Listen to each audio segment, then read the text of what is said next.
Excellences, Messieurs les chefs d'État et de gouvernement, représentants des pays amis, Madame le Président du Sénat, Monsieur le Président de l'Assemblée nationale, Madame le Président de la Cour constitutionnelle, Mesdames et Messieurs les représentants des corps constitués, Mesdames et Messieurs les membres du gouvernement, Mesdames et Messieurs les parlementaires, Excellences, Mesdames et Messieurs les chefs de mission diplomatique et représentants des organisations internationales, Mesdames et Messieurs les élus locaux, Messieurs les chefs d'État et chers frères, au nom du peuple gabonais, je voudrais vous souhaiter la plus cordiale des bienvenues dans notre pays et exprimer toute notre joie et notre reconnaissance de vous savoir parmi nous en ce jour solennel de cérémonie d'investiture. En faisant le déplacement de Libreville, vous avez ainsi voulu témoigner au peuple gabonais votre amitié et les liens qui unissent si heureusement le Gabon à vos pays respectifs. Soyez-en sincèrement remerciés et recevez l'hommage du peuple gabonais et de toutes les institutions de la République gabonaise. Mesdames et Messieurs, distingués invités, mes chers compatriotes, le peuple gabonais a fait le choix de la démocratie et de l'état de droit. J'ai eu l'occasion de dire que la démocratie est un processus exigeant et difficile. C'est un grand acte de confiance. La démocratie, c'est décider qu'1,8 million de personnes sauront écrire ensemble leur histoire, qu'ils sauront se parler sans se battre et que leurs différends ne seront plus jamais plus forts que leur passion pour leur pays et leur unité. Ces valeurs font désormais partie de notre vivre ensemble. Aussi est-il du devoir du président de la République élu que je suis de veiller à l'ancrage et à la sauvegarde de ces valeurs que nous avons choisies et qui fondent la société tout en marquant notre ouverture au monde et au progrès. Le progrès, c'est l'affaire de tous. Et pour qu'il soit ainsi, il faut le consensus et le respect des institutions et du rythme démocratique. Mesdames et Messieurs, distingués invités, mes chers compatriotes, le 27 août dernier, notre pays a organisé l'élection présidentielle à travers un processus démocratique reconnu par tous, y compris par les observateurs étrangers. C'est le lieu pour moi ici de féliciter tous les acteurs qui ont pris part, chacun à leur niveau, et tout particulièrement les électeurs qui ont fait montre de responsabilité et de patriotisme.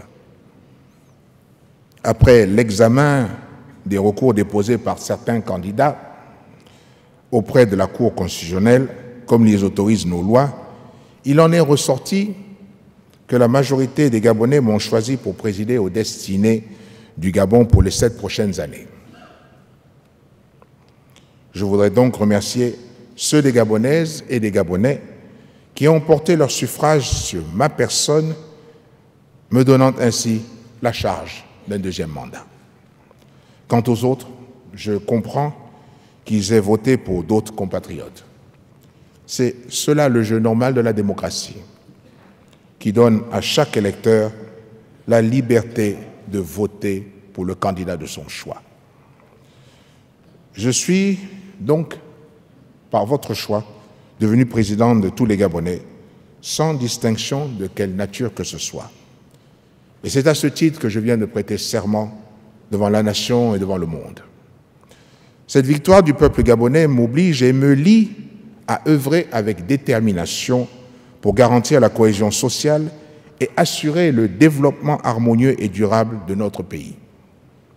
Mesdames et messieurs, mes chers compatriotes, si je peux me réjouir du bon déroulement du processus électoral et apprécier la maturité politique du peuple gabonais, je voudrais cependant déplorer les événements malheureux qui ont suivi l'annonce des résultats du 31 août dernier. Qu'il me soit donc permis à cet instant de me joindre à la douleur des familles qui ont perdu, qui un proche, qui un investissement. Comme je l'ai dit précédemment, le décès d'un de nos compatriotes est un drame. Celui de plusieurs personnes, une catastrophe. À ceux qui ont perdu leurs biens, à qui, au prix de lourds sacrifices, je voudrais aussi témoigner de ma profonde compassion. À nos forces de défense et de sécurité, je voudrais les féliciter pour leur bravoure et leur professionnalisme, toutes choses qui nous ont évité de connaître une plus grande désolation et qu'elles en soient remerciées et reconnues par la nation. Mes chers compatriotes, les élections sont terminées. Il nous faut maintenant passer à autre chose. Nous devons nous remettre au travail, car c'est par le travail que nous allons développer notre pays et assurer l'épanouissement de tous. Je tends une fois de plus ma main à toutes les Gabonaises et à tous les Gabonais, pour qu'ensemble, nous tirions les leçons du passé afin d'envisager un avenir meilleur à notre beau pays qui a besoin de tous ses enfants et de toutes ses compétences. Pour ma part, j'ai compris le sens du vote des Gabonais. Pour ma part, j'ai bien compris le doute de certains et j'ai bien perçu la déception d'autres encore. Mes chers compatriotes, notre pays traverse une période préoccupante de son histoire. Chacun de nous doit pouvoir prendre conscience des difficultés économiques et sociales que nous traversons et des défis politiques que nous avons à relever tous ensemble. C'est pourquoi, conformément à la tradition africaine en général, et bantoue en particulier, j'invite toutes les forces vives de la nation à s'asseoir ensemble afin de trouver des solutions qui satisfassent nos compatriotes. Chez nous, la palabre se règle en famille, dans le corps de garde. C'est l'héritage que nous avons reçu des pères fondateurs. Les pères fondateurs de la République, Léomba, Hadj Omar Bongo Nimba, qui nous ont inculqué les valeurs d'union, de travail et de justice. Nous avons tous le devoir de ne point ériger un mur entre nous, car la tolérance est mère de la paix. J'invite donc toutes les filles et tous les fils du Gabon à participer à sa construction sur des bases plus saines. Je sais que les Gabonais sont loin d'être naïfs pour comprendre que des comportements blâmables ont gangréné notre société. Nous devons nous ressaisir et nous garder d'entretenir ces mots qui malmènent notre vivre ensemble. Vous pouvez compter sur moi pour faire disparaître toutes ces attitudes négatives, pour laisser place au respect de l'autre, à l'entente, la fraternité et au dialogue. Nous n'avons pas d'autre choix. Je souhaite que ce dialogue ait lieu. Je souhaite que ce dialogue soit serein pour mieux éclairer nos intentions. Je souhaite que ce dialogue n'ait qu'un seul objectif, le bien de tous, le bien de chacun. Je veux que ce dialogue nous sorte définitivement de la logique du conflit permanent qui dénature fortement nos valeurs, nos relations et notre vivre ensemble.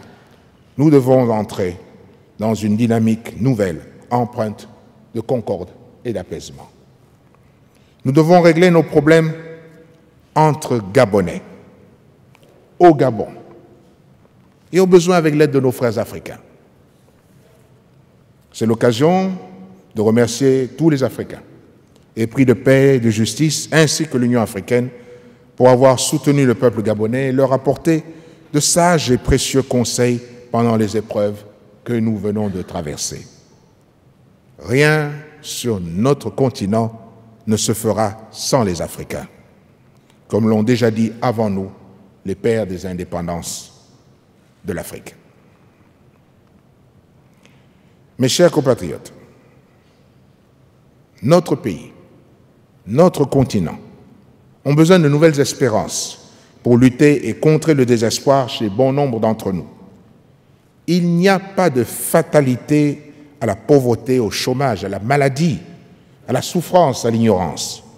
Ce sont des combats qu'il nous faut mener au quotidien. Il faut donc œuvrer avec plus de conviction et détermination pour établir l'espérance chez tous nos compatriotes.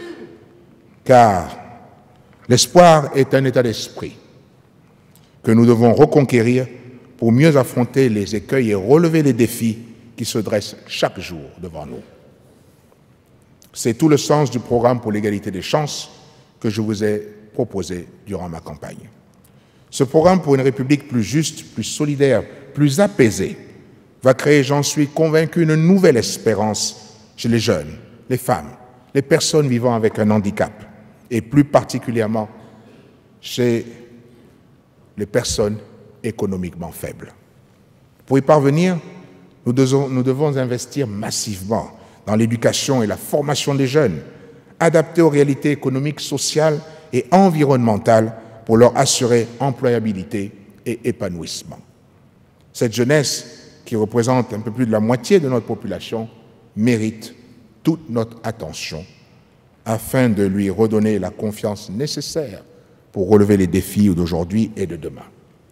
Ce septennat qui s'ouvre va lui être entièrement consacré comme je m'y suis engagé. De même qu'il nous faut impliquer davantage la femme gabonaise dans les mécanismes de décision et de gestion de la chose publique.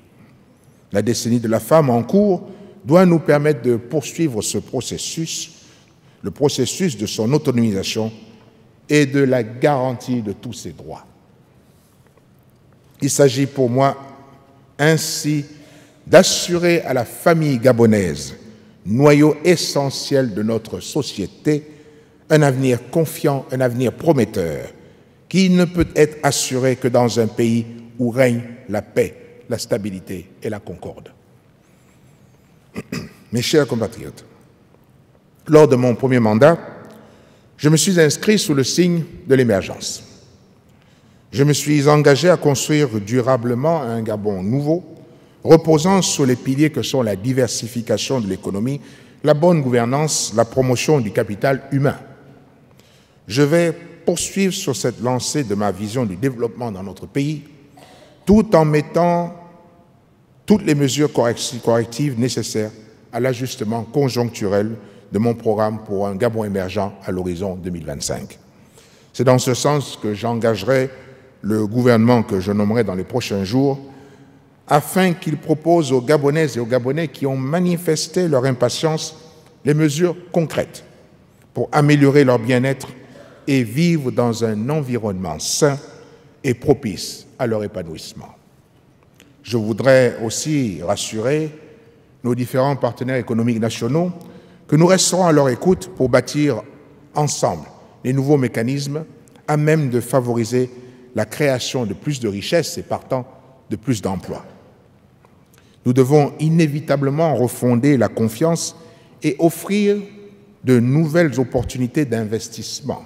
Pour cela, le gouvernement devra désormais tenir tous ses engagements. Ces mêmes engagements doivent être tenus à l'égard de nos partenaires internationaux qui ont choisi de faire confiance à notre pays. L'amélioration du climat des affaires doit demeurer une préoccupation de tous les instants. Mes chers compatriotes, dans le cadre de la consolidation de notre démocratie et de l'état de droit, il est plus que jamais devenu nécessaire, et vous en conviendrez avec moi, de mener une véritable réflexion devant aboutir à des réformes constitutionnelles ambitieuses et courageuses. Qu'il s'agisse des élections à 2 tours, de la limitation et la durée des mandats électifs, comme je l'ai déjà dit, tout devra être mis sur la table sans tabou ni soupçon.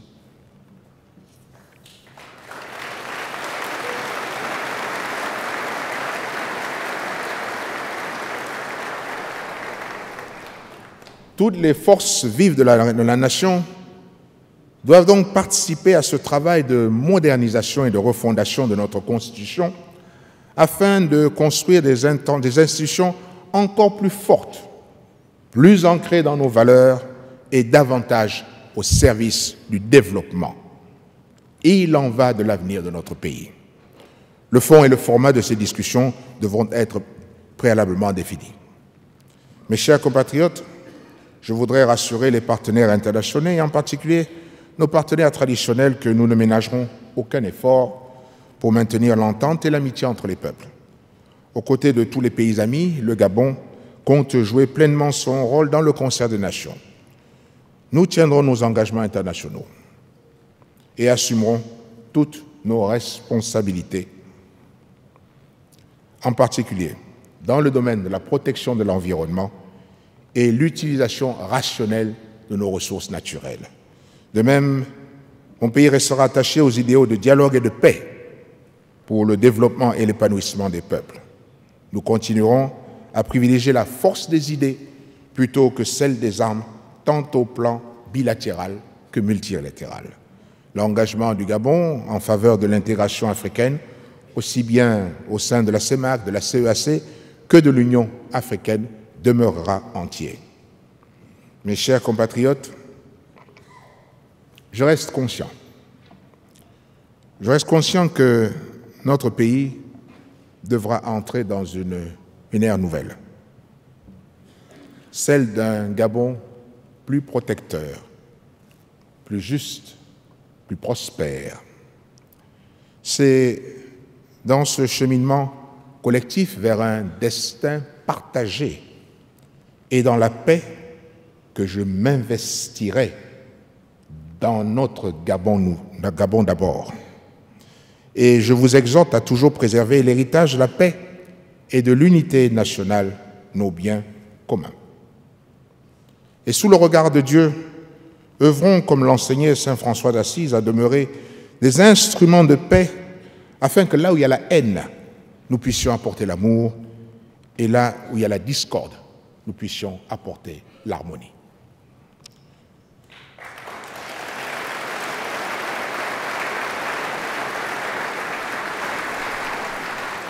Mes chers compatriotes, notre pays, notre cher pays, doit demeurer ce havre de paix et de fraternité pour toujours garantir la cohésion nationale. J'ai confiance au peuple gabonais. J'ai confiance en sa capacité, son génie. J'ai confiance à son besoin d'amour, de vivre ensemble et d'unité. Je reste totalement optimiste, car l'avenir devant nous sera radieux si ensemble nous pouvons taire tout ce qui nous divise, nos différends, et nous consacrer pleinement à ce que le peuple gabonais attend de nous, l'avenir de ce beau pays qui nous a vu naître et que nous devons transmettre à nos enfants et veiller à ce qu'ils aient un futur qui soit encore plus prospère et plus radieux que celui que nos illustres aînés nous ont légué. Que Dieu bénisse le Gabon. Vive l'Afrique, vive le Gabon. Je vous remercie.